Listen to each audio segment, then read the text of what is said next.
पैशाचा पाऊस प्रकरण अल्पवयीन मुलीचा उदगीर न्यायालयात जबाब नोंदवला. मुलींच्या वडिलांचे निधन तर मुलीच्या आईने केले दुसरे लग्न. पैशाचा पाऊस पाडण्याच्या अंधश्रद्धाळू प्रकारातून अल्पवयीन मुलीवर अघोरी लक्ष्मीपूजेचा प्रयोग करण्याच्या प्रकरणात महत्त्वाची माहिती समोर आली आहे.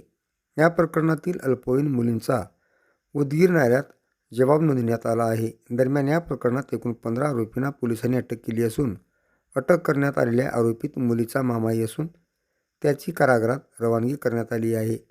मिळालेल्या माहितीनुसार संबंधित अल्पवयीन मुलीच्या वडिलांचे निधन झाले आहे. त्यानंतर तिच्या आईने दुसरे लग्न केले. या पार्श्वभूमीवर मुलीच्या मामाने तिला सोबत घेऊन पैशाचा पाऊस पाडण्याच्या उद्देशाने अघोरी लक्ष्मीपूजा करण्यासाठी आणल्याचे सूत्रांनी सांगितले आहे. या प्रकारात अल्पवयीन मुलीचा वापर करण्याचा प्रयत्न झाल्याचा पोलिसांचा आरोप आहे.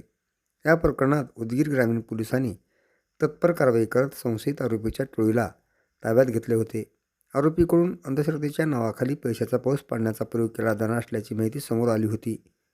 या टोळीमध्ये महाराष्ट्रातील विविध जिल्ह्यासह आंध्र प्रदेश, तेलंगणा, कर्नाटक येथील व्यक्तीचा समावेश असल्याचे तपासात निष्पन्न झाले आहे. प्रकरणातील अल्पवयीन मुलीचा न्यायालयात जबाब नोंदवण्यात आल्याने तपासाला महत्त्वाची दिशा मिळण्याची शक्यता आहे. मुलींना या प्रकारात नेमके कशासाठी आणण्यात आले, त्याच्यावर कोणत्या प्रकारचा दबाव होता का आणि अघोरी पूजेच्या नावाखाली आणखी काही प्रकार करण्यात येणार होते का, याबाबत पोलिसांकडून तपास सुरू आहे. दरम्यान या प्रकरणातील अल्पवयीन मुलीच्या मामाची भूमिका तपासात समोर आल्यानंतर त्यालाही आरोपी करण्यात आले असून त्याची कारागृहात रवानगी करण्यात आली आहे. पोलिसांकडून या संपूर्ण प्रकरणातील आर्थिक व्यवहार, आरोपीचे परस्पर संबंध आणि अघोरी पूजा आयोजित करण्यामागील उद्देश याचा तपास केला जात आहे.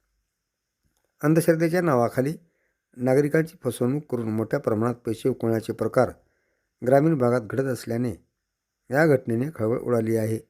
अल्पवयीन मुलीचा अशा प्रकारे वापर करण्याचा प्रयत्न झाल्याने प्रकरणाचे गांभीर्य आणखी वाढले आहे.